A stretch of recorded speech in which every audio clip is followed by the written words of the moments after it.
도시락 15번째 시간입니다. 작은 것에 지장받지 않는 길. 요절은 마태복음 25장 45절입니다. 유명한 말 있죠. 지극히 작은 자 하나에게 하지 아니한 것이 내게 하지 아니한 것이다. 그 말씀입니다.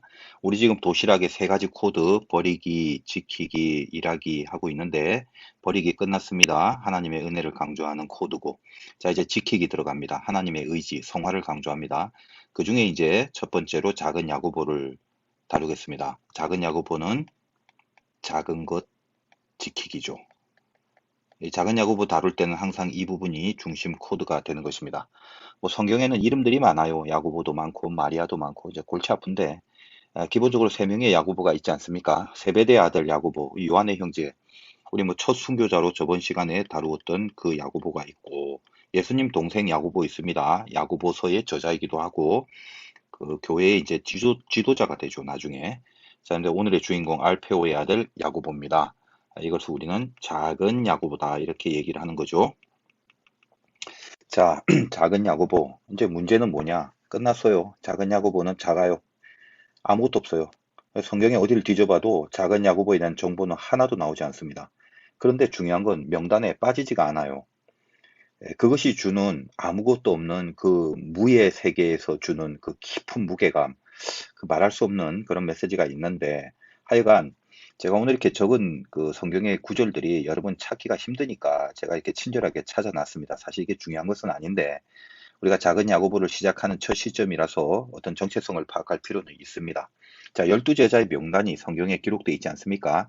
그 중에 마태복음에 있는 거죠. 12사도의 이름은 이러하냐면서 쭉쭉 나오다가 우리 저번 시간에 세베대의 아들 야고보 나왔고 그 다음에 여기 알페오의 아들 야고보가 이렇게 있습니다. 이 사람 하는 거예요. 마가복음 15장 40절에 보면은 이제 예수님의 그 죽음 앞에서 여자들이 많이 모였습니다. 마리아도 굉장히 많아요. 자, 그 중에 막달라 마리아, 다음에 작은 야고보와 요새의 어머니 마리아, 작은 야고보와 요새 이 둘이 형제다 이 말이죠. 그 다음에 살로메 이렇게 등장합니다. 자, 동일 본문이 마태복음 27장 56절에 있는데 그 중에 막달라 마리아 나오죠. 자, 여기하고 같은 사람. 또 야고보와 요셉의 어머니 마리아, 여기하고 같아요. 그러니까 요 야고보가 바로 작은 야고보고 여기는 요새라고 돼 있는데 요셉 같은 말입니다. 다음에 세베대의 아들들의 어머니, 이 사람이 살로메란 말이죠. 그러니까 세베대의 아내가 살로메입니다. 저번 시간에 다루었던 큰 야고보, 즉 요한의 형제 야고보의 어머니가 살로메.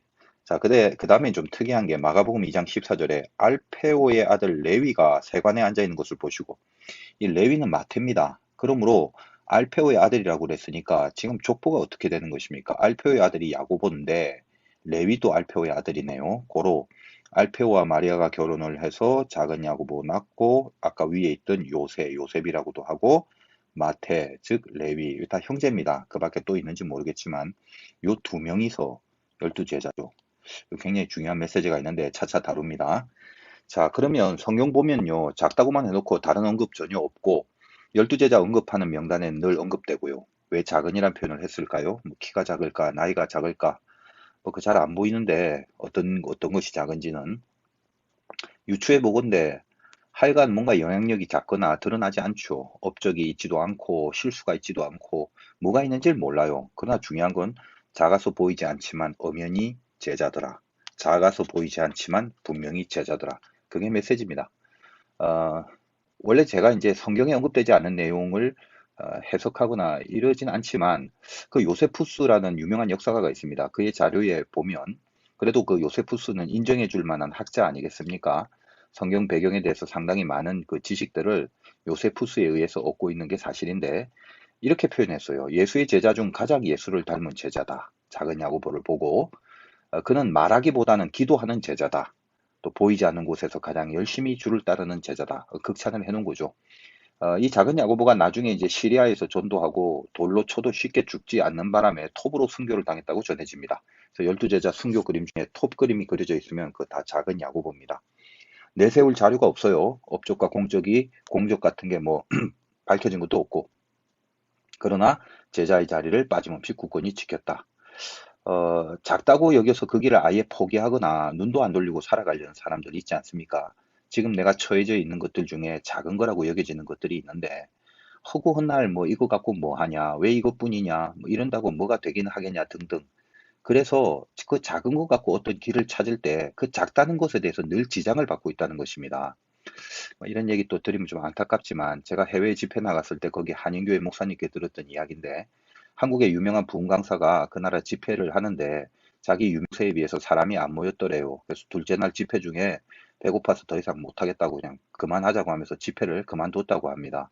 뭐 도대체 몇 명이 모였길래 그러는지는 모르겠어요. 근데 10명이면 어떻고 5명이면 어떤가요? 왜 집회를 포기한 겁니까? 작다고 여긴 거죠. 작은 것에 지장을 버렸기 때문입니다. 이 작다라는 개념이 마태복음에 나와 있는 달란트 비유가 참 유명하지 않습니까? 사실은 그 내용이 복잡하고 깊이가 있어서 그거를 좀 이렇게 판서를 좀 하면서 설명을 해야 되는데 여러분 알고 있는 지식에 의거해서 한번 생각해 보세요. 자, 재능대로 주고 떠났대요, 주인이. 5달란트는 그래서 더블, 2달란트도 더블로 남겼어요. 1달란트는 땅을 파서 감춰둡니다. 근데 여러분이 선입감이 있어서 오해를 하는데 주인이 주고 떠났을 때 니들 이거 갖고 장사해서 이익을 남겨란 말 전혀 없습니다. 그런데 5달란트와 2달란트는 그거 갖고 발휘를 했단 말이에요. 자기가 갖고 있는 달란트를. 그래서 착하고 충성된 종이라고 그렇게 평가를 받죠. 뭐라고 합니까? 작은 일에 충성하였음에 내가 많은 것을 너에게 맡기면 많은 것을 맡긴다는 게 돈을 더 주겠다는 말입니까? 아니죠. 네 주인의 즐거움에 참여할지다. 그러니까 이 주인이 바라보는 많은 일을 맡긴다는 것은 주인의 즐거움에 참여한다는 그게 많은 거지 돈을 얼마나 많이 남겼냐가 중요한 게 아니단 말입니다. 그러니까 5달란트나 2달란트짜리한테 동일한 평가를 해요. 작은 일에 충성하였다. 착하고 충성되다. 이런 얘기를 합니다.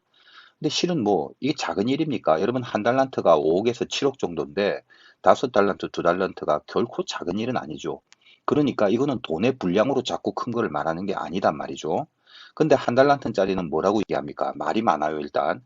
뭐 당신은 굳은 사람이라 심지 않은 데서 거두고 해치지 않은 데서 모으고 우짜고 저짜고 해친단 말은 뿌린단 말이죠.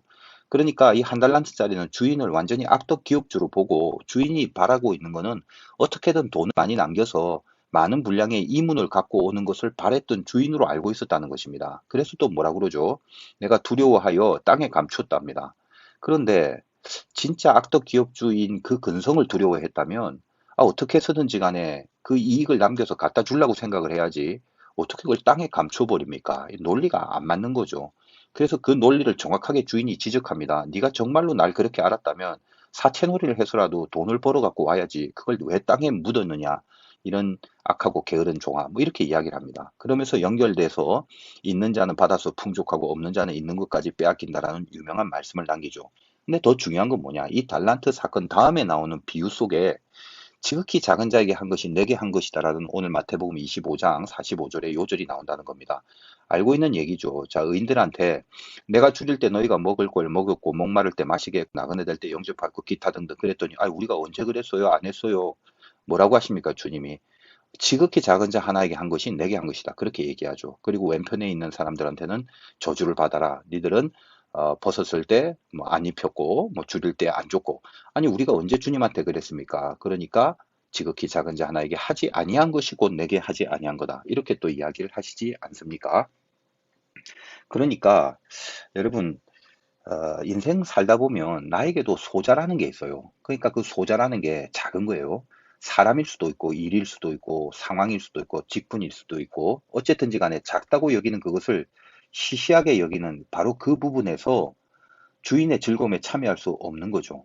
그러니까 작지만 여기 보십시오. 제자의 명단에 빠지지 않았다라는 말은 이것은 지금 작은 야고보의 영성인데 다시 말하여 주인의 즐거움에 참여하고 있었다라는 것입니다.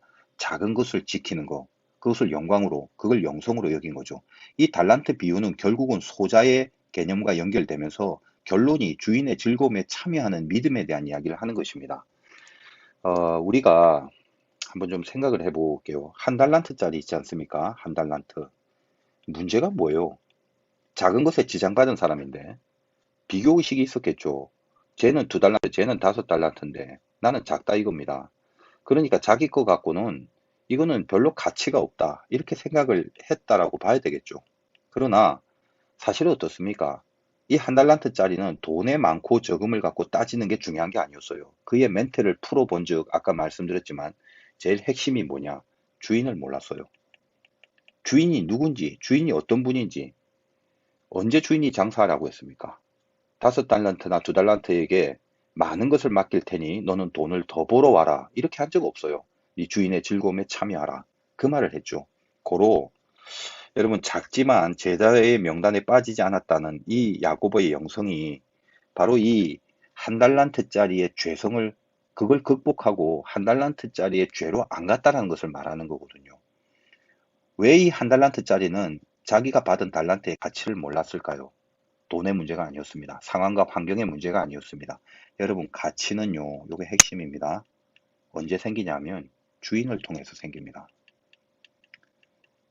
여러분이 하나님을 주인으로 믿을 때 내가 맡고 있는 혹은 내가 가지고 있는 혹은 내가 대하고 있는 일이나 사람이나 그 모든 것에 가치가 부여됩니다. 이런 양 한 마리를 찾으려는 그 가치가 부여된다는 말입니다. 여러분 인생의 길을 갈 때 작다고 지장받지 마십시오. 작냐 크냐를 분량으로 따지고 어떤 여건과 조건으로 따지는 것이 아니라 주인이 하나님이냐를 분명히 하게 된다면 거기에 우주가 담길 만한 가치가 있을 수 있다는 것입니다. 아무리 작은 거라도 어린 소자가 하나님이라고 말씀하시는 주님의 말씀을 기억하십시오. 작은 것에 지장받지 않는 길 가시기 바랍니다. 오늘도 도시락 맛있게 드시길 바라요.